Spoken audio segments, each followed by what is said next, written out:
Hello and welcome to Robins TV Extra Time. I'm Leroy Rosenio, and joining me to go through all the action from today's game between Bristol City and Hull is Lewis Carey.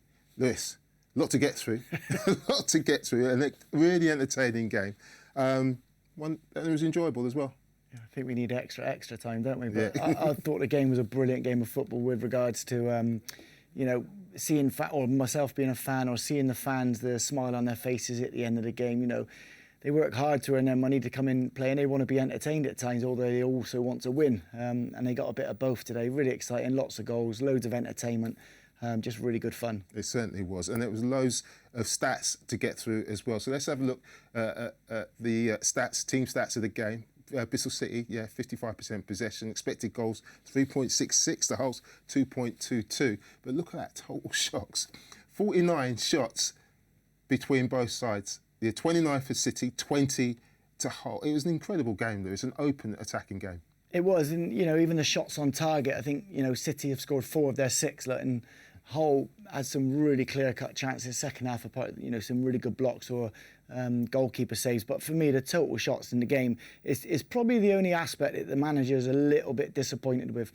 The volume of chances that City gave up, but also the lack of control on certain transition aspects of the game. And like I said, at the end of the game, he prides himself on controlling the transitions, and I thought that was the only area that he'd be disappointed with. However, with regards to, does he want to put bums on seats and make people clap every 30 seconds, I think there was lots of that. And just that one, the offsides, only 1 for City, 3 for Hull. I mean, the 3 from poor play, in all honesty.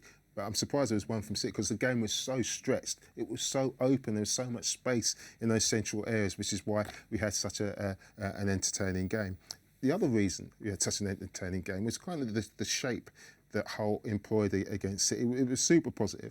We know that City want to in possession have almost 3-2-5. We've seen it before, and it caused City a few problems at the start of the game because when they gave the ball away cheaply, Lewis, Hull were in a really positive position to take advantage, and we've got some clips there which kind of show that as well.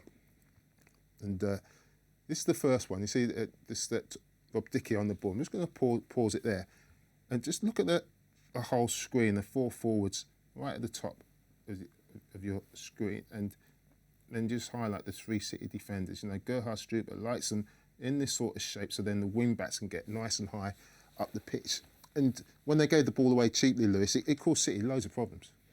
Yeah, most definitely, because what Hull are trying to do is stop it going into the 2 6s. But even that, one of the whole 6s have jumped. You can just see them on the left-hand side of the screen. So they're trying to force you to play wide. And what City did was, any time they did that, they jumped and they sped the game up really well. And it was something that we highlighted quite early on. And very similar here.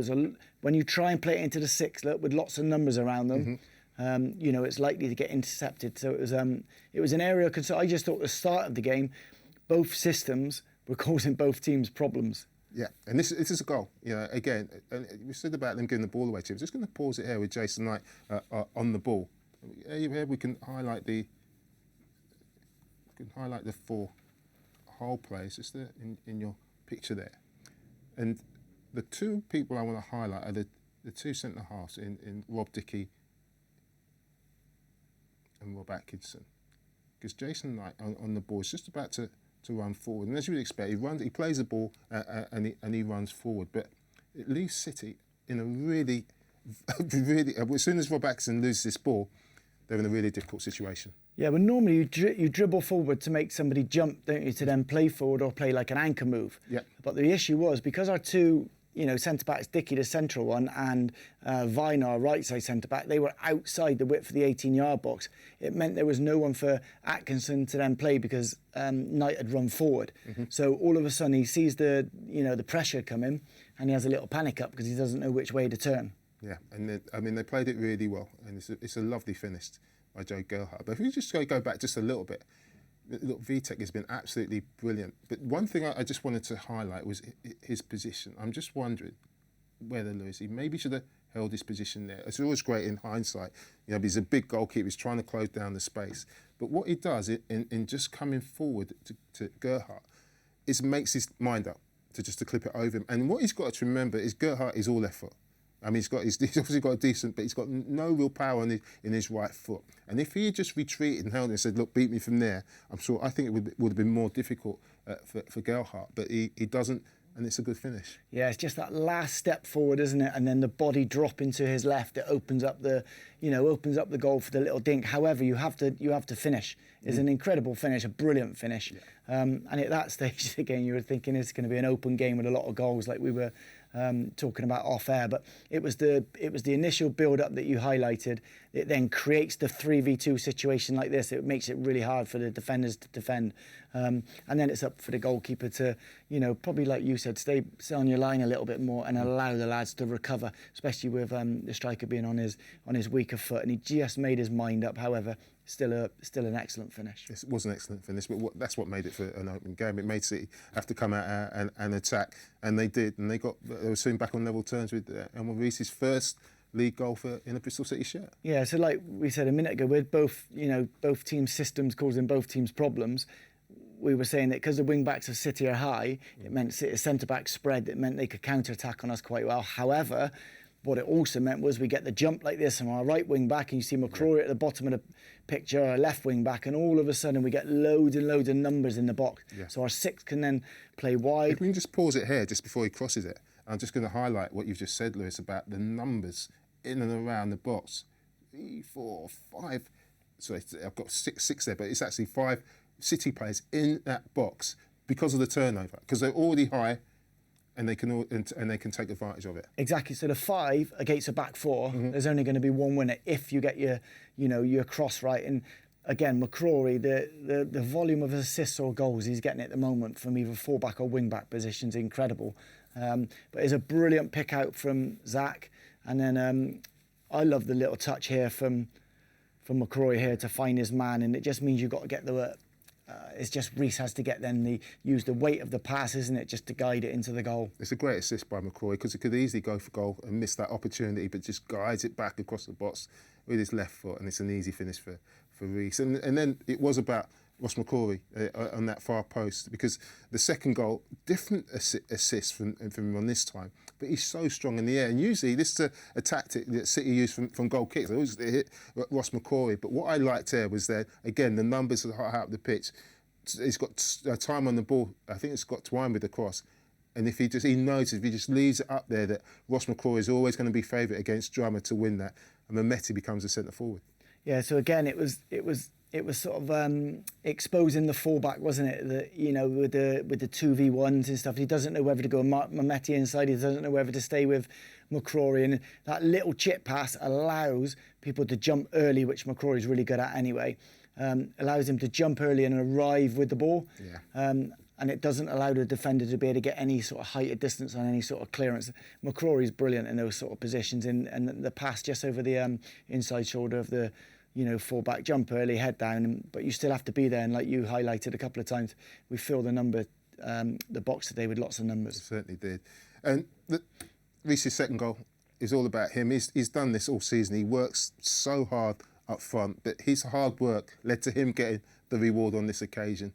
The centre-half dwells on the ball, he wins it, and then the confidence, never felt at any moment that he was going to miss that opportunity.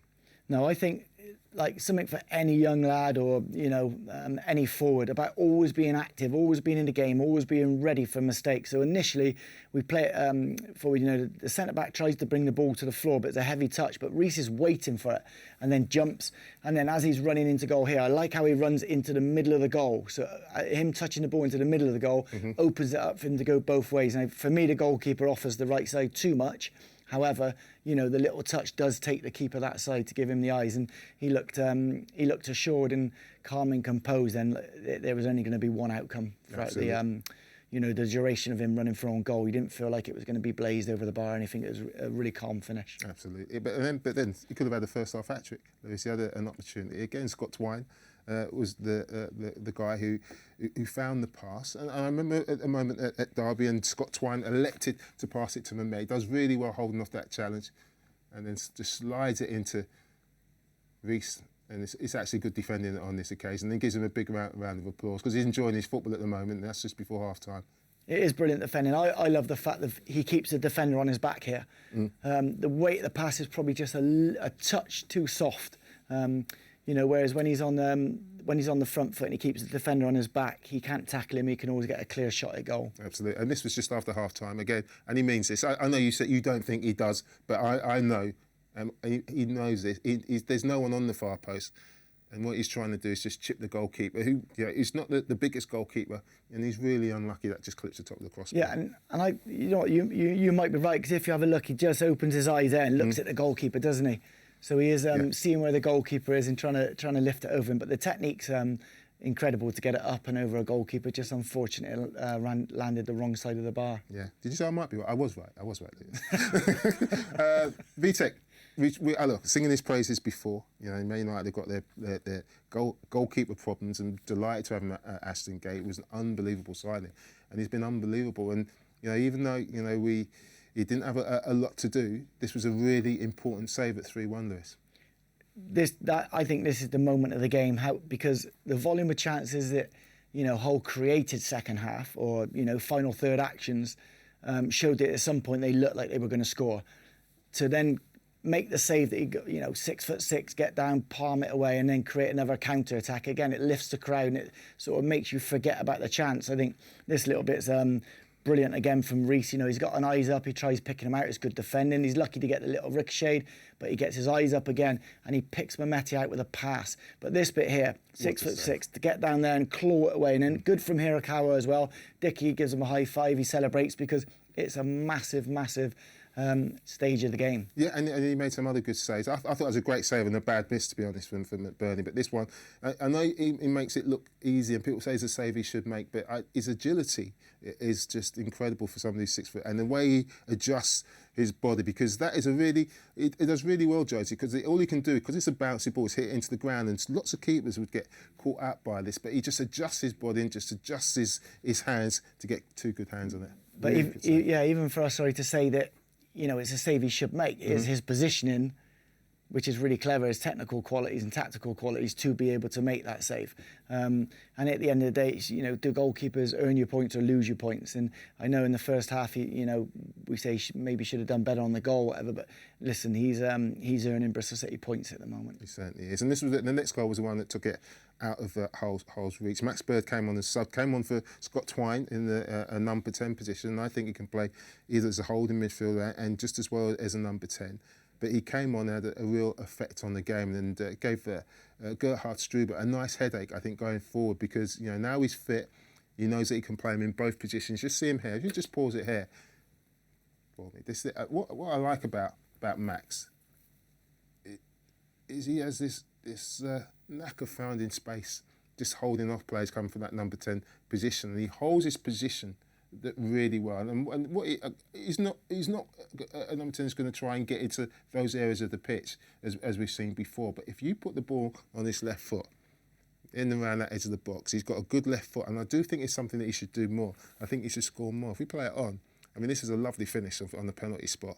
I think he's got the technique to score more goals, and that's maybe something that Gerhard Struber will be demanding from him when he does play. Yeah, there's loads of brilliant parts about this goal. If you watch Reece, he makes that run that takes the defender out. That means the pullback is on. We got a free player on the second post, so the 3 options are there for us to pick out. But the finish, if you look at his body positioning as he finishes it here, chest, head over the ball, keeps it down, plays it back towards where the goalkeeper was coming from. He's got no chance of saving it. But Max Bird's a brilliant footballer, excellent footballer. I think you highlighted there is his understanding and his positioning. I think that's one of his big strengths. Absolutely, and look, he could have had a second as well. And I really like this because it showed another side of him again. When he receives the ball, again in space, he takes it on the back foot first of all, then drives past the defender, and then he's got the confidence. Amazing what a goal does for you, the confidence, and he's unfortunate to hit the crossbar. I'd like to see him do that a lot more as well, but because he's in that advanced position,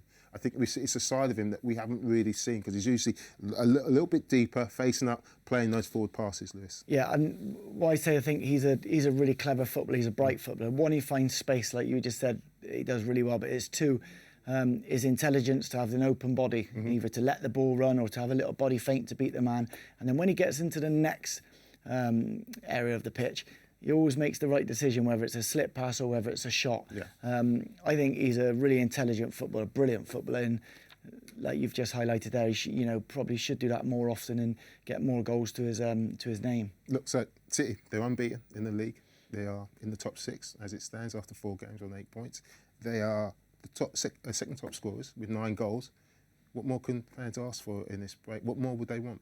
I think the manager and the fans will be absolutely delighted. Average of 2 points a game at the moment puts you in the top 6. Average of 2 points a game gets you promoted. To get promoted, I think to answer that question would be depth of squad. I think we spoke about it pre-game. If you were to win the game, you go in the top 6. If you was to lose, you go 16th. That's where they finished last year in the top 6. Sorry, I think a little bit more strength in depth.